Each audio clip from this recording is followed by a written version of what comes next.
ये सब अचानक से पता चला। शायद इसलिए वो इतने गुस्से में है। हो सकता है कुछ वक्त बाद वो बच्चों को अपना ले। हाँ माँ, आप सही कह रही है। हमारे पलक और गोलू हैं ही इतने अच्छे।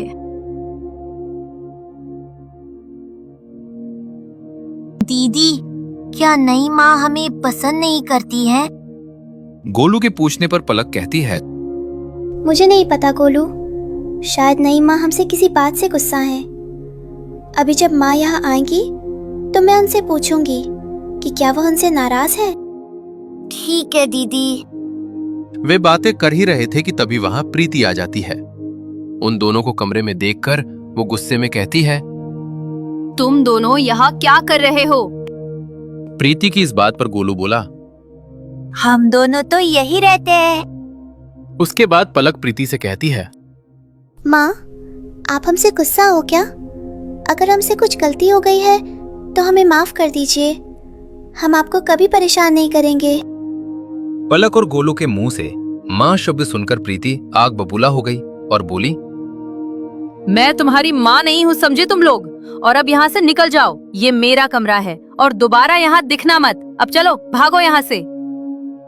प्रीति की इस बात पर गोलू बोला, पर माँ, हम तो यही रहते हैं। हमारे कपड़े, किताबें, सब चीजें यही है। गोलू की इस बात पर प्रीति बोली, अच्छा तो ये बात है, पर अब से नहीं रहेंगे। इसके बाद प्रीति गोलू और पलक के कपड़े, किताबें, खिलौने, उनकी हर एक चीज अपने कमरे से उठाकर हॉल में फेंक देती है।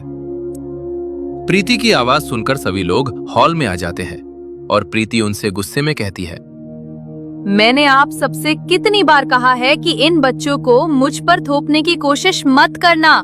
ये मेरी जिम्मेदारी नहीं है। अब से ये बच्चे और इनकी कोई भी चीज मेरे कमरे में नहीं दिखनी चाहिए। इतना कहकर प्रीति वहां से चली जाती है और उसकी बातें सुनकर सभी लोग बहुत दुखी हो जाते हैं। पलक और गोलू का मन भी बहुत उदास होता है। तभी गौरव बच्चों को समझाते हुए कहता है, बच्चों, आप उनके पास मत जाना, वो तुम्हारी माँ नहीं है। ये औरत तो बहुत तेज है।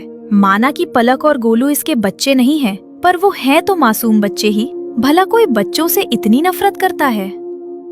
पूजा की बात पर रवि बोला, हाँ, तुमने सही कहा। मानता हूं कि प्रीति भाभी के साथ गलत हुआ।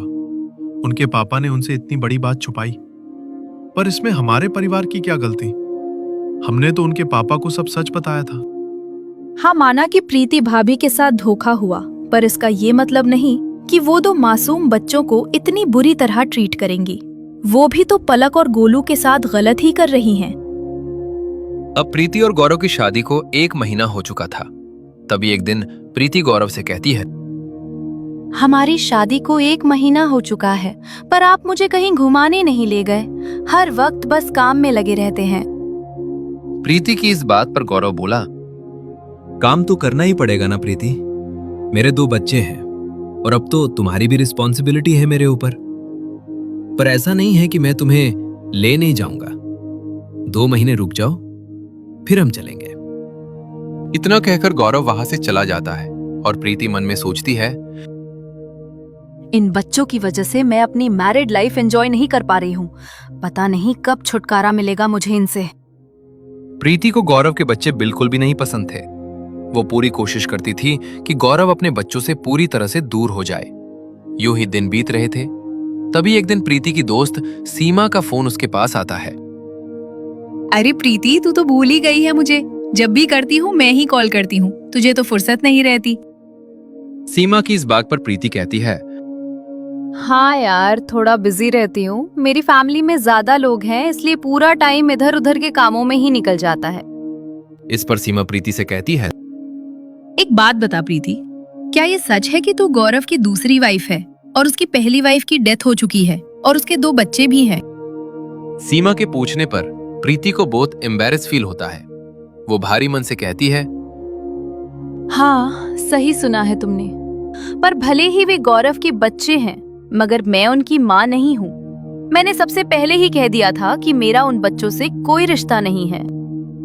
इस पर सीमा बोली, ये तो तूने बिल्कुल सही किया प्रीति। स्टार्टिंग में ही बाउंड्री सेट कर दी, नहीं तो तुझे भी उन बच्चों की रिस्पॉन्सिबिलिटी उठानी पड़ती।